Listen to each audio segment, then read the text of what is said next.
Happy Valentine's Day, everyone. I hope that you're having an amazing day, no matter what your status is.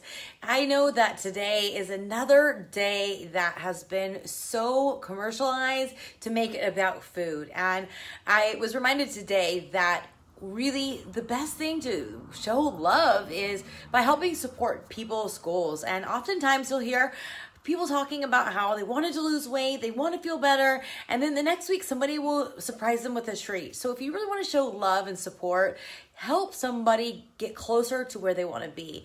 And you can totally show love with healthy foods, fun healthy foods, or something that doesn't have to do with food. You can get gift cards, you can show your appreciation by helping out around the house, cooking a nice home-cooked meal. But make sure that we don't fall trap into a marketing scheme to make you spend money on foods that make you feel bad. So I wanted to talk to you today about something I have been focusing on, and that is my nutrition and my eating habits and my relationship with food and my relationship with the scale. And there was something that I've learned recently, that there are 5 different types of hunger. And many times you'll hear, and I've said this myself, I'm an emotional eater. And a lot of people are not emotional eaters, but that's one of them. And I don't think that people really realize that there are different types of hunger out there. But I really want to spread awareness, because a lot of times we're so busy, we get so caught up in the moment, and we're not really present. We're not focusing on what we really want or listening to our needs of our body, just the wants, that we're not aware of this. So I believe that when you're aware of these things, it'll make it where you have the ability to be more one step ahead, so that you can pinpoint these things. So the 5 types of hunger are: number 1, true physical hunger. So that means, you ate dinner at 6:30, 7:30 at night, and you wake up the next morning and you're hungry, where a long period of time has passed where your stomach is actually empty, where you are hungry. The biggest thing to really focus on is that a lot of times we're not hydrated, so we confuse hunger for thirst. So the first thing that I do when I wake up in the morning is I drink a bottle of water. I've been taking this Smart Water, it's 30 ounces, and filling it all the way up and drinking at least 2/3 of it from the time I wake up as I'm getting my breakfast ready. So you always want to make sure that you're getting like about 16 ounces of water before each meal, to make sure that you're not going to overeat. And then a lot of times, if it hasn't passed between your last meal, you can oftentimes be able to end those, false hunger pains by staying hydrated, because a lot of people are not consuming enough water or liquid to stay hydrated. So make sure that you are really aware of your water intake and how many hours are in between your eating periods. But again, physical hunger is when its hours have passed, and you'll feel that gradual hunger, that as your food leaves your system, you'll start to get hungry. There are 2 different hormones that are contributing towards your hunger and your eating, and one is called ghrelin, and that is something that ghrelin and leptin is one thing, is where your hunger comes, and then also what goes to your brain that signals that you're full. And so make sure that you're consuming high fiber meals with proteins, because those types of meals leave your stomach a lot slower. So your hunger will be gradual instead of all at once. And make sure you're eating enough vegetables, because vegetables will keep you hydrated as well, which will keep you, where you're not always thinking you're hungry just because you're thirsty. So I've been trying to eat a lot of lettuce and, fiber-filled veggies, because they're keeping me fuller longer and they're helping me stay hydrated. The second one is something that people talk about all the time, like I said, emotional hunger. And that's something that it's basically a habit, and that's instant. It's not a gradual where your stomach starts to growl. This is like instant whenever you see that. And I know that this has happened whenever, there's a habit of like, oh, I ate dinner, I always eat something sweet afterwards. So I start going to that. My stomach may be completely full. I ate enough. I got enough nutrients from that meal and throughout the day. But because I've always done something, it becomes a habit. And that is emotional. It's not just about stress eating. It is something that is habit forming. And a lot of times I have sat there and looked at my family eating something that I'm like, God, I wish I could have that. It's no fair. And then I've caved in. But here's the thing is that if you feel like you're making this horrible sacrifice that's so hard to make by, missing out when people around you are doing something, think about if you cave to that temptation that's very temporary, that is all about emotion, about your instant hunger that you have based on wanting something. Think about in the long run.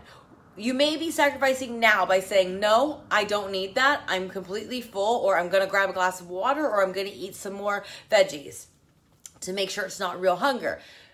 Okay, so you'll be giving up something that you might have deemed yummy. But are you going to spend hours, days beating yourself up over eating that snack? Are you going to avoid the scale the next day because you're afraid you were so bad? Are you going to say, I'm so weak because I caved in, I just give up, this is not for me? So think about the sacrifice now versus sacrifice later, or repeatedly making the decisions that are going to lead to weight gain, to poor health, to weakness because you're not getting the right nutrients because you're eating the wrong foods. Think about the sacrifice later whenever you try to change that. So that's something that I like to look at, is that, what am I sacrificing now temporarily versus long term? Also, this is the one that I've been very aware of, is sense hungering that comes from marketing. During the Super Bowl, it was a prime example. There was a pizza commercial and my husband was like, oh my God, I want pizza. I'm like, I don't want pizza. Well, literally 30 minutes later, he's like, I'm going to town, I'm getting a pizza. And he brought back pizza, and then I ended up eating 2 pieces that night because it was just sitting there. But that is a total example of marketing and your senses being alerted to food, which make you think you need it. And then the fact that there was that emotional eating of I saw it and my senses were, heightened to it. And I ate it even though I was hungry, because I'd ate really good all day long. And then I decided to have 1 piece of pizza just to try it. And then I had another piece because I had already just kind of unraveled that string. And this is something that you see all the time. I know that I have eaten lunch, a really healthy lunch, stomach's full, I'm not even hungry, but I walk into a movie theater, you see those clear cabinets where you see all of the food there. They're popping popcorn right before every showing where everybody's starting to fill in. You can smell the butter, you can smell that, and then you want it. And that is an example of that marketing of food, and where people buy into it when they're not even hungry or it's not even necessary, because you see it, you smell it, and then you start to want it. And another thing I was told regarding this sense hunger is that, if I didn't think about this, is the Auntie Anne's or Cinnabon or Wetzel pretzels. They're always in the middle of the mall. They're never in the food court, but it's because people walk by and they give samples, and you smell that cinnamon, you smell this, you smell that, and people want it. And it's definitely a marketing ploy, because the person who was telling us about the sense hunger, she was like, nobody ever goes to the mall saying, I'm going to go to the mall just to get a Cinnabon or Wetzel pretzel. No. It's right there in plain view in front of the stores. And I know that every time I walk by Victoria's Secret out of Macy's, that's where I usually park when I go to our local mall, I always think, let's go grab a little thing of the little cinnamon and sugar treats. And my kids will walk by, they'll be like, can we get some pepperoni pretzels? And that is a marketing play, because we're not even hungry, but we know it's there and we see it and we smell it. Also, another one that I never really realized was a type of hunger, and that is the overthinking or justifying. And I do this all the time. This right here, the Fitbit, as well as something like my FitnessPal, those are really, they can be dangerous when it comes to your food intake. Because I know I'll look and be like, damn, I've already done 8,000 steps and it's only 2 o'clock. Oh, I'm going to burn blah, blah, blah. And I start calculating how many calories I should burn between now and whenever I go to bed. Or I'll be like, oh, dang, I've already burned 2,400 calories. Oh, and I'm going to work out. Like, I can eat more. And so the days that people work out, a lot of times they eat more, because things like this, or their mind tells them that when you work out, you can eat. And that's such a bad mindset to have. So I've been having to focus on, I'm working out to be healthy. I'm working out to help with my anxiety, my depression, to make me feel strong, to get my cardio vascular up, to help my heart, all these things, instead of doing it to eat. Because I hear this all the time, and I have to correct my oldest daughter all the time because she's like, oh, I only work out so I can eat whatever I want. And I'm like, that is a really dangerous mindset to have, because you're not burning as many calories as you think you are. And so you have to be careful that you don't end up justifying what to eat, all because you worked out or because you're tracking it. Or you can track in your MyFitnessPal, it'll be like, oh, you've had 1,100 calories today. And you're like, oh, but I calculated I could have 1,600 calories, so I'm gonna go eat this. And it happens all the time. And I was never really aware of it until it was brought to my attention. So now I'm really staying very focused on what I'm eating and my portions and the types of foods I'm consuming, instead of tracking the calories, because that can be very dangerous, especially when you don't really realize how many calories you're actually burning. Because this is just a tool that gives you, an estimated amount, and it's not even 100% accurate, so you can't rely on it. Also, the fifth hunger is tired hunger. Here's the thing. I realized recently that I had all of my health issues came down to food allergies. And when I eat certain foods, my body reacts in different various ways. So one of them, instant fatigue. And some of my friends have been taking the same allergy tests that I took and finding stuff. And one of my friends had been diagnosed with fibromyalgia. And all I had to do, now we realized with food, it wasn't really fibromyalgia. It was what she was eating was giving her the symptoms, and that's the way she was diagnosed from her doctor. So for me, I was experiencing extreme fatigue, which was frustrating to me, because I'm like, I'm eating healthy food, I'm working out every day, I'm getting enough sleep, this doesn't make sense. But then as I started tracking things, I realized that it had to do with when I ate, I felt extremely tired.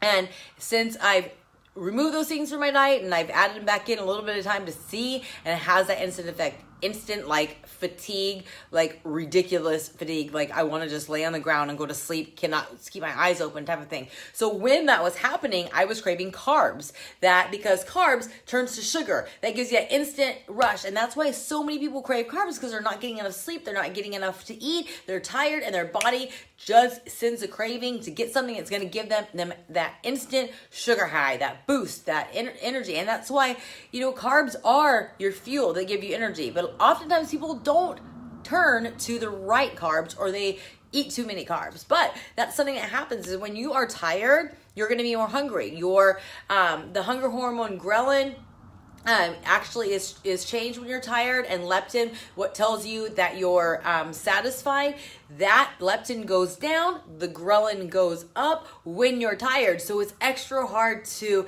really regulate and know your nutritional needs when your hormones that are regulating everything for, how much you should eat, if you really are hungry, they're all jacked up. And it's anything less than 7 hours of sleep interferes with the hormones of ghrelin and leptin.